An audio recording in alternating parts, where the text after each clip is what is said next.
Hola,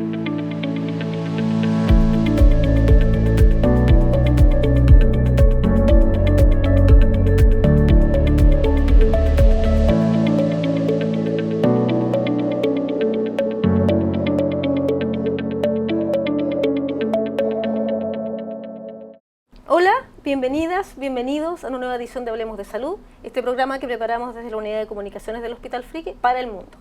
La idea es conversar de distintos temas que son de interés de todos y hoy día tenemos un invitado muy especial, el doctor Peroso, que nos acompaña hoy y que es otorrinolaringólogo, y lo dije completo de una sola vez. Doctor, bienvenido. Se aplaude el esfuerzo, ya, muchísimas gracias por la invitación, de verdad, un gusto, porque bueno, hay muchas cosas que a uno le gustaría a veces como más que educar, como conversar. Son temas generales que son dudas muy frecuentes, son motivos de consulta y creo que hay información muy sencilla, muy accesible, que puede ser de mucha utilidad. Así que me parecen geniales estos espacios donde podamos conversar estas cosas quizá desde un punto de vista distinto, ¿no? Más de la curiosidad que de repente desde la urgencia de un síntoma al momento que esperamos para poder consultar a un médico, algo por el estilo. La educación, la medicina preventiva, decimos que a veces es la mejor medicina, la más económica, la más efectiva. Así que está excelente que promovamos estos espacios. Excelente. Doctor, mire, vamos a partir por algo bien sencillo, porque en estos días ha sido noticia y afortunadamente está un poco mejor la historia de la hija de un músico muy conocido aquí en Chile que estuvo incluso en un coma inducido a causa de una infección del oído. Y uno empieza así como, pero ¿cómo una infección del oído, que para uno es algo tan cotidiano y que incluso lo deja pasar, puede terminar en algo tan grave? Y partamos por ahí. Existen, cuando uno se acuerda del oído, cuando o no puede escuchar o le duele el oído. O sea, la verdad es que no es algo que uno esté vigilando permanentemente. Correcto. Y es interesante este punto porque si bien es algo que cotidianamente podemos enfrentar muy seguido, que puede significar diferentes cosas, no nos debemos olvidar que igual el oído es un órgano súper importante. De él depende nuestra audición, que es uno de nuestros sentidos, es una manera de comunicarnos, pero además la situación del oído es bien particular, ¿okay? Es un órgano que está muy cerca del cerebro, ya como uno de los sentidos tiene estas conexiones muy importantes con el cerebro y como algunos otros órganos cercanos. Es que esto hace que haya unas particulares comunicaciones que pueden justamente predisponer a que algunas infecciones se puedan complicar con cuadros que puedan incluso comprometer nuestro sistema nervioso, el cerebro, entre otras cosas. Entonces ya esto es como la cara más grave de las infecciones del oído. Y por eso empezar diciendo que no tenemos que pasar por alto este tipo de síntomas. Si bien es un síntoma muy común, si bien afortunadamente la mayoría de las veces no traduce un cuadro de gravedad, tampoco es algo de pasar por alto. Entonces, tampoco es algo de pasar por alto. Sí. ¿Qué hacemos cuando hay distintos tipos de dolor de oído que uno podría decir, mira, sí, esto es más grave, esto es menos grave, tendría que cuidarme, preocuparme, ir al médico, hasta cuánto tengo que esperar? Sí. Sin duda alguna pueden ser muchos los tipos de dolores en el oído y quizás con las características específicas del dolor es difícil ubicarlo. Por ejemplo, si uno va a la piscina. Ok, entonces la manera como inició el dolor es muy importante. No es lo mismo cuando estamos hablando quizá de un dolor, por ejemplo, que inició después de algún antecedente importante específico, como la típica ida a la piscina, o lo otro muy frecuente, después de un resfriado, que me duele el oído. Esos son antecedentes que pueden orientar bastante hacia el origen del dolor. Como hay otros tipos de dolores donde simplemente empieza a doler el dolor espontáneamente, es un dolor continuo. Entonces, particularmente, cuando más cuidado hay que tener es cuando son dolores continuos. Dolores continuos, persistentes, que aunque tomemos medidas generales del manejo del dolor, como quizás tomar algún paracetamol o algún antiinflamatorio frecuente, ibuprofeno, diclofenaco, y notamos que o bien no hay un alivio, o el alivio no es duradero y sigue recurriendo el dolor, vuelve a aparecer el dolor, es momento de consultar. Sin duda alguna, por lo menos yo diría eso, ya algún par de días con un dolor o un dolor muy intenso. Lo otro, los síntomas que se puedan asociar. Un dolor aislado lo vemos de esa manera. Ahora, un dolor asociado a dolor con oído tapado es muy probablemente una otitis que tengamos que ver en consulta para definir el tratamiento. Un dolor con secreción del oído, con supuración, eso es otro síntoma bien importante a tomar en cuenta.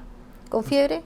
Con fiebre, por supuesto, sin duda alguna, hay que ir a consultar, porque eso está traduciendo una infección. Entonces, un dolor aislado se puede manejar de una manera, no es un síntoma a desestimar, sobre todo dependiendo de la duración, de la intensidad, pero cuando se asocia a más síntomas, bien sea locales como los que mencionamos, o incluso síntomas generales o sistémicos como fiebre y malestar, ahí la consulta es llevativa, es obligatoria. Es súper recomendable, sí. ¿Por qué? Yo les voy a contar que me metí a Google, que era lo mismo que les estoy estado comentando yo, y puse remedios caseros para el dolor de oído. Y me pareció una cantidad enorme de cosas, muy variadas. Algunas eran bastante de sentido común, pero había otras que no lo eran tanto. Por ejemplo, había una que decía aceite de castaño de la India. Pero decía solo eso. Entonces uno dice, pucha, ¿cómo me lo tendría que aplicar si tuviera aceite de castaño de la India, digamos, a mi disposición? Me lo froto, me lo tomo, le rezo. Hay un montón de cosas que uno se podía imaginar. Y ahí me acordé también, y yo creo que muchos de ustedes deben estar pensando lo mismo que yo, en el cucurucho. El cucurucho con papel de diario que uno le ponía a la abuelita y lo encendía porque así se te iba a quitar el oído tapado o el dolor de oído, que era algo que se aplicaba mucho a los niños antiguamente, pero no es tan antiguo porque me contaba usted que lo ha escuchado en la consulta. Totalmente, totalmente. Sigue siendo todos estos remedios caseros, la verdad es que los conocemos porque es muy frecuente que todavía las personas lo utilicen, ¿ya? Porque alguien lo recomendó, porque lo sabía la abuela, porque lo usaron alguna vez, y aunque son antiguos, actualmente todavía se ven pacientes que se aplican cucurucho, algunos incluso se han llegado a complicar, porque, bueno, por el mecanismo que se aplica, igual siempre hay riesgo de que entren cenizas, etc. Con todo este tema de los remedios caseros, hay la particularidad de que hay muchos remedios que, si bien pueden no lastimarnos, no hacernos daño, incluso, si bien hay algunos remedios que pueden no lastimarnos, no hacernos daño, hay algunos que bien pueden complicarnos, ¿ok? Y lo otro es que muchos, aunque pudieran llegar a ser efectivos, son efectivos en una circunstancia específica, ¿bien? Por ejemplo, nosotros tendemos a usar, o se recomendaba el uso de aceite, vaselina, quizá en el contexto de un tapón de cerumen, ¿okay? Que esté muy impactado, muy duro, porque estos aceites pueden ablandar un poco y bien facilitar la limpieza o incluso ayudar a que se limpie de manera espontánea, de manera sola. También ayuda un poco a veces a la resequedad, etc. Hay que hablar sobre todo de los mecanismos de protección del oído. Creo que de ahí se va a ir como derivando todo, ¿sí? Porque en general, ¿cómo se protege el oído? El oído está formado por compartimientos, ¿ya? Nosotros lo dividimos así y hablamos que entre la oreja y la membrana del tímpano es el oído externo. Cuando nosotros vamos a examinar un oído, justamente eso es lo que tenemos más a la mano para poder evaluar. Y los mecanismos de protección del oído son principalmente la piel. Está todo recubierto de piel por dentro y ese es el mecanismo principal de defensa. Además tiene las faneras, todos los pelitos, los vellos que crecen en la entrada, y en esa entrada del conducto se produce de igual manera el cerumen. Entonces esto viene siendo como una trampa. Cualquier partícula, cualquier cosa, cualquier insecto incluso que quiera entrar al oído va a encontrarse con los pelitos y con el cerumen como protegiendo esa entrada. Como en la nariz. Tal cual la misma función de la nariz. Entonces, si nosotros vemos el oído, en la entrada vemos todos estos mecanismos de protección y hacia el fondo el oído debe estar totalmente limpio. En esa piel no hay pelitos, no hay cerumen, no hay nada. Ya detrás del tímpano, el tímpano es como una ventana que nos permite más o menos saber cómo está el oído medio, que es esa cavidad que queda detrás del tímpano, y ya el oído interno está incrustado en el hueso, no se evalúa directamente con el examen o con instrumentos que usamos en el examen físico convencional. Entonces, el oído tiene el cerumen como un mecanismo de protección de defensa y además también cumple una especie de mecanismo de lubricación de la piel. Entonces, muchas veces tendemos a creer que necesitamos limpiarnos los oídos o que tenemos que ayudar al oído a limpiarnos, y esto no es tan así. el oído tiene su propio mecanismo de defensa. A mí siempre me gusta insistir que si nunca nos limpiamos los oídos, lo único que va a pasar es que se va a empezar a derramar el cerumen. Vamos a empezar, la persona que nos vea bueno, va a decir, mira, tiene un poco de cerumen o algo, pero no va a haber ninguna complicación. La mayoría de las veces los tapones de cerumen y estas molestias difícilmente se forman de manera espontánea. Tienen que haber factores que predispongan a que esto suceda. Si bien no son infrecuentes, no es lo que sucede en el gran grueso de la población. La mayoría de las veces estos tapones de cerumen vienen asociados a la manera en cómo buscamos limpiar los oídos. Porque todos estos mecanismos que usamos, el dedito, el cotonito, el lápiz, cualquier cosa que tengamos a la mano, simplemente va a ir empujando el cerumen, ¿ok? Es como una lotería. Yo puedo bien limpiarlo o puedo empujarlo, pero honestamente yo nunca voy a saber lo que está pasando. Y eso va a depender de la cantidad de cerumen, de la forma de mi conducto, de la dirección del conducto, de la elasticidad de mi piel, de muchos factores que no podemos controlar. Entonces, por eso son prácticas que no recomendamos. La idea es no limpiarse los oídos. Exactamente. O lo que yo más especifico es quizá agua y jabón en la ducha, en la misma oreja, y limpiar lo que ya el oído ha ido expulsando. Ya. Sin intentar meter nada hacia el oído, sin intentar ir a pescar algo para sacarlo, porque hay mucho riesgo de que nos lastimemos, de que se quede el algodón, de que empujemos el cerumen, de que dañemos la piel. Entonces, estas son complicaciones y motivos de consulta bien frecuentes.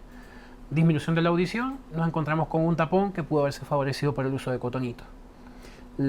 Algo muy particularmente frecuente, la picazón, el prurito en el oído. Y la gente lo asocia a hongos, A suciedad. Exactamente, que el oído está sucio. Y la mayoría de las veces no es así.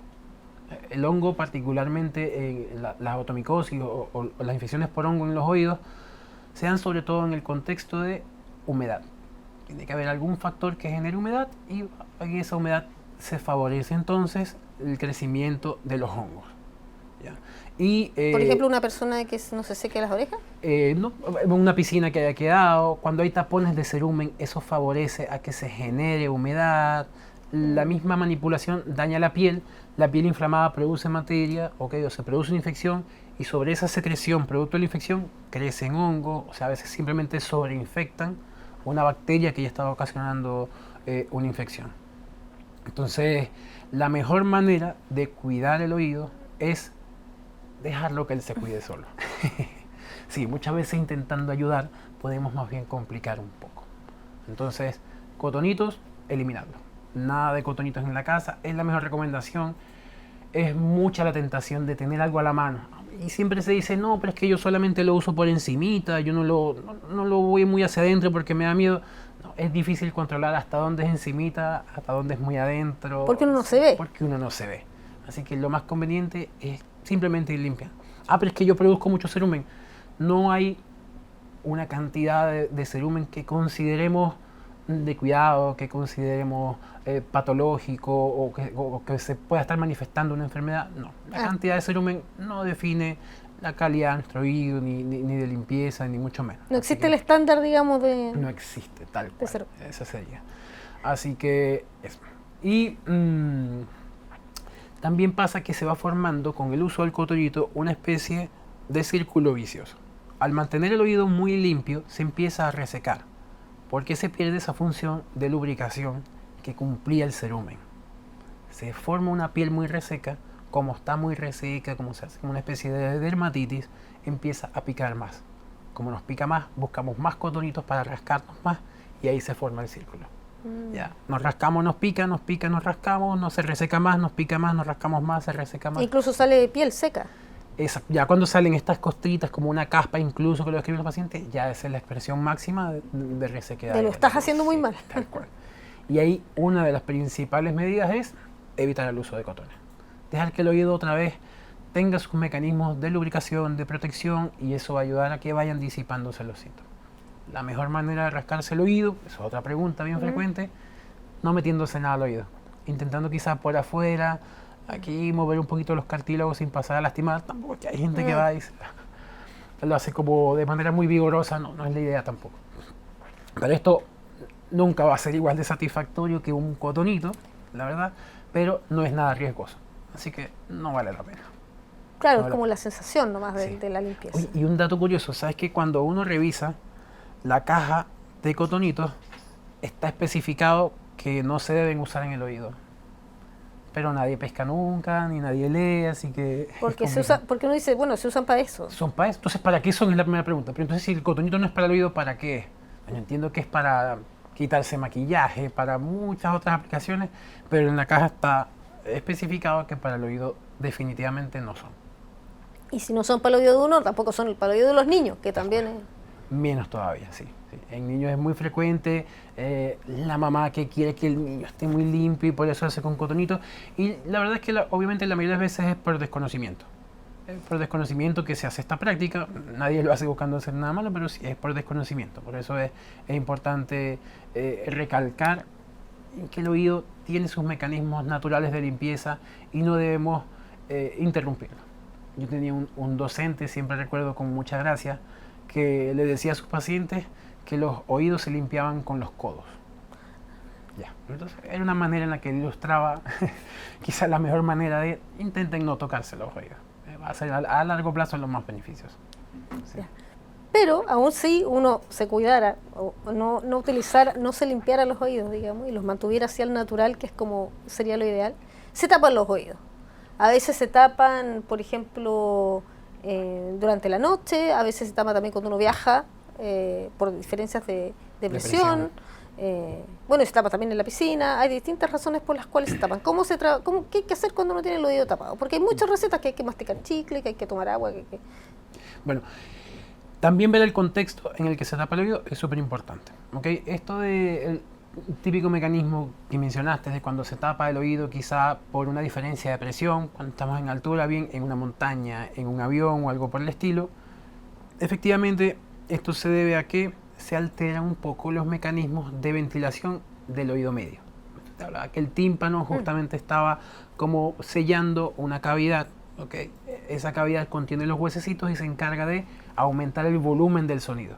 Por eso, si nosotros no dejamos que el tímpano funcione, la consecuencia inmediata es escuchar menos. Si yo me coloco un dedo en el oído, el sonido no llega a chocar con el tímpano, no tenemos ese mecanismo de amplificación del sonido y voy a escuchar menos. Lo mismo sucede cuando cambian las presiones del aire, porque estas presiones van a influir directamente en la tensión de la membrana timpánica. Si el tímpano está suavecito colocado para que pueda vibrar como un tambor con el sonido, cuando hay aire se infla y no va a poder tener ese mecanismo de vibración. Ya, va a tener rígido todo el tímpano con los huesecitos y vamos a escuchar bajo. Y ahí lo que tenemos que hacer son maniobras que nos ayuden a estimular esa ventilación. Y son justamente, esto que mencionabas, mecanismos como el mascar chicle, como el tragar o incluso soplarnos un poco la nariz con la boca cerrada, como haciendo presión hacia los oídos, porque esto facilita el que se abra este conducto que se encarga de esta ventilación. Llamamos la trompa de Eustaquio, de hecho. Entonces, todos estos mecanismos favorecen la apertura de la trompa de Eustaquio, promoviendo que se regule la presión entre los oídos. Entonces, en ese contexto, cambios de presión, el mecanismo sería intentar hacer algún movimiento mandibular o una leve presión para facilitar la ventilación del oído, la nivelación de la presión del oído. Ahora, que usted hace así, me acordé del mito, no sé si lo será, de que si uno se aguanta los estornudos, se te pueden romper incluso los tímpanos. Justamente, por eso mencionaba que cuando vayamos a hacer esto debe ser una presión leve. Porque la verdad es que cuando hacemos esta maniobra, sellando la garganta, el único escape de aire que queda es justamente hacia el oído, ¿ya? Y al ser la membrana del tímpano móvil, si colocamos mucha presión, pudiera romperse. Ah, es cierto que se puede. Sí, es cierto, sí. La verdad es que es bien infrecuente, es muy difícil, tendría que ser ciertas condiciones específicas, pero sí. Si uno va a estornudar, lo recomendable es o con la nariz o con la boca abierta.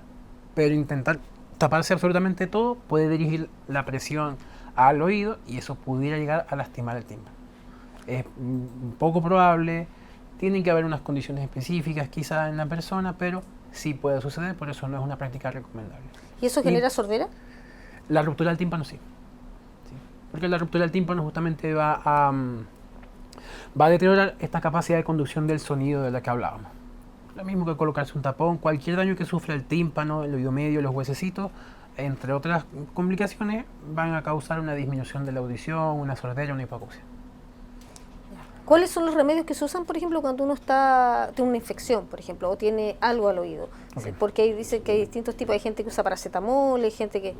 Y lo que habíamos hablado, de cuánto tiempo hay que esperar, y después que uno va al médico, cuánto tiempo hay que esperar si los síntomas no pasan. Okay. Siempre ubicar el contexto de la otitis, y lo otro es que va a depender del tipo de otitis. No va a ser lo mismo el tratamiento y el pronóstico en una otitis media, que es la que hablábamos, se derivaba quizá de un resfriado, a una otitis externa, que es la que se derivaba quizá por la manipulación o por la humedad que se genera en la piscina, la típica otitis del verano. A manera general, por eso siempre es recomendable en un dolor continuo, de fuerte intensidad, de moderada intensidad, que tenga quizás más de 24 horas sin un alivio significativo, una consulta médica. Porque el examen físico, el interrogatorio clínico es el que va a definir el tipo de otitis y a definir el tratamiento. En las otitis externas tenemos que pensar que justamente es el oído externo, específicamente la piel, había mencionado que era el mecanismo principal de defensa, el que se ha afectado. Se dañó la piel, se infectó el oído. Entonces este oído puede inflamarse, puede producir secreción, vamos a tener dolor, por la inflamación vamos a tener el oído tapado.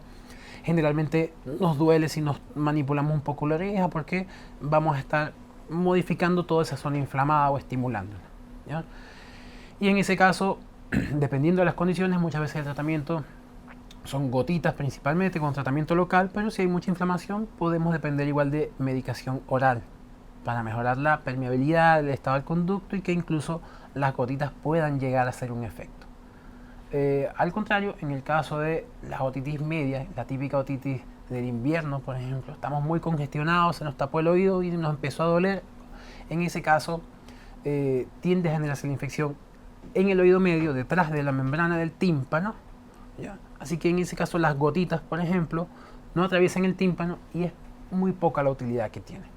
Pueden aliviar un poco el dolor de manera local, pero no van a llegar al sitio de la infección como tal. Y en ese caso, el tratamiento se da específicamente por vía oral.